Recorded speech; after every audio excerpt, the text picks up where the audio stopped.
So this car has been sitting here for almost a month now, and we finally got some good news. And what that means is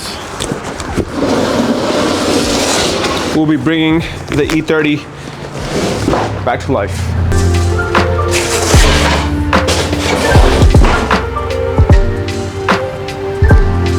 If you didn't notice, the last 2 weeks, or last week and the week right before that, I didn't post a video because I really didn't have anything to post. I didn't have any time or parts to install on any of the cars. The Dodge, I'm not really sure what to do with that car right now. And obviously, I didn't really want to do anything with the E30 because we weren't sure if this project was even going to continue. Now, even though I wasn't really working on the car, I wasn't wasting any time. I actually got estimates from a variety of different people on how much this was gonna cost. In the last video you guys saw, I took it to a local shop and got an estimate, and they were saying anywhere between $8,000 to $10,000.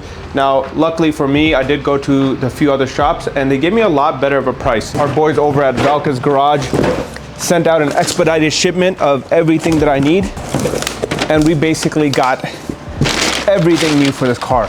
Again, for the second time.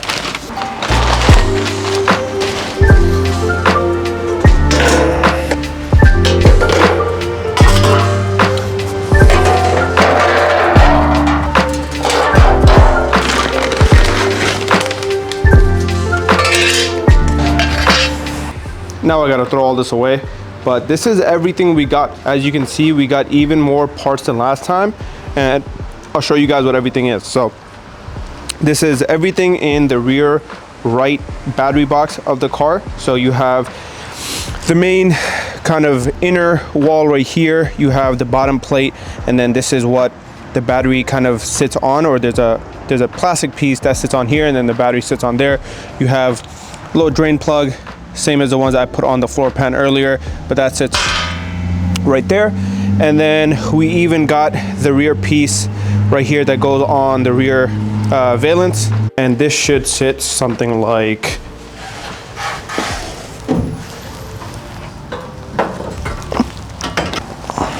something like that, or just get welded in place.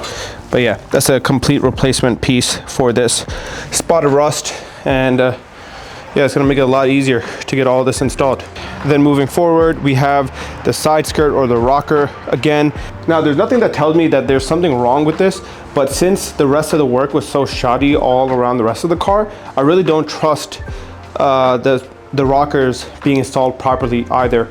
It is gonna cost me extra money to do it, but like I said before, at this point, I just want it done properly. So I ordered a new set of rockers on both sides of the car. So it's gonna be the right side and the left side. Both of them are gonna be replaced, and then hopefully this time installed properly. We have one of the biggest pieces, which is gonna be the floor pan. You have the left side, you have the right side. We already replaced the left side floor pan once, but obviously, again, since it wasn't done properly, we need to get a new one. We even got a new pedal fixing. Lastly, you have the front cab corners / jack points. So that goes on the outside. That's gonna sit kind of underneath the car, and that's the actual jack point itself. We got both of those on both sides, so both of those should get replaced, and we should be looking pretty good. And this should make it a lot easier for the shop to actually do the work and install it without having to do any custom fabrication. Most of this should be able to cut out the old bad rust or bad metal and then replace it with this new stuff. I have the actual battery box or the cubby on the left side of the car in the rear trunk. Now, on the website, I'm not sure why they told me to order this too, or if it was just this piece, but I'm really not sure, and I can't really tell the shape of it inside the car, because as you know, they just filled it all with fiberglass, and that piece looks a little bit too big to fit in here. So maybe I got the wrong one. Oh no, that piece goes on the side wall. So that piece goes on the side wall, and then the shorter piece goes on the bottom. Okay, so I got the right parts. This sits like this, and this should be like that. That's my guess, but I could be completely wrong. but I know I got the right parts now. So now that we have everything, we should be able to just take this all to the shop, drop the car off, and get the process started on fixing everything. Now, obviously this time the process is gonna be completely different. We're not gonna drop off the car and then just not have a car for 6 months. I think this time it's gonna be a lot faster of a process this time around. Hopefully, fingers crossed. And again, it's a very reputable shop. They work on a lot of high-end cars, old cars, classics. So I'm really looking forward to dropping the car off, and hopefully this shop can also do future work for me when it comes time to paint the car and do all that stuff. Today's Sunday. The goal is to maybe call the owner tomorrow, tell them the parts have arrived, and potentially set up a day to drop the car off.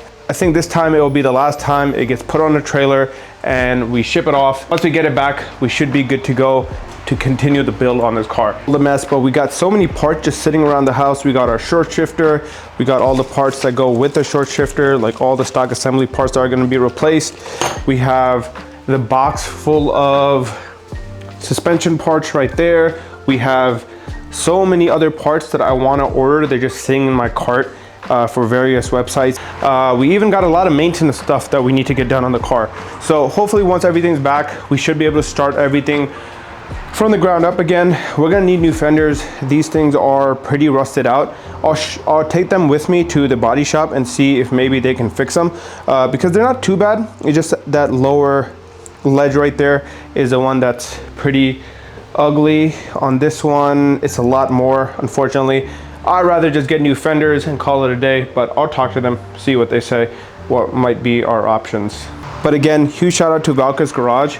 I actually reached out to them and told them, hey, I got completely screwed on the repair of this car, and they were kind enough to give me a discount on all the new parts and then expedite the shipping all the way back from wherever they are to the US. They got here in literally 4 days. So that's crazy. Last time I waited 2.5, 3 weeks, but this time they got here super quick, and it just kind of sped up the process a little bit. So now I don't have to wait 2 or 3 weeks longer for the parts to come, then drop the car off, then it's another 2 weeks and so on. So we'll get this car out as soon as possible, and then from there we'll continue the rest of the plans. But yeah, I think that's gonna be it for today's video. Just want to show you guys that the parts are in, the E30 is coming back to life, and we're gonna be working on this car heavy over the winter to get this thing done by spring. That's the game plan. Not sure if it's gonna be feasible, but yeah, that's the plan. For everyone keeping tabs via Instagram, comments, and so on, I really appreciate it. Thank you so much. But I'll pick up the camera again on the day that we're taking this car off to the shop to get it repaired and show you guys the shop, show you guys some of the other cars that they're working on, and then give you a little bit more insight as to what the timeline is gonna look like for getting this car back, and obviously how it looks after it's done and so on. But again, I appreciate you all watching, and I'll see you guys on the next one. Peace.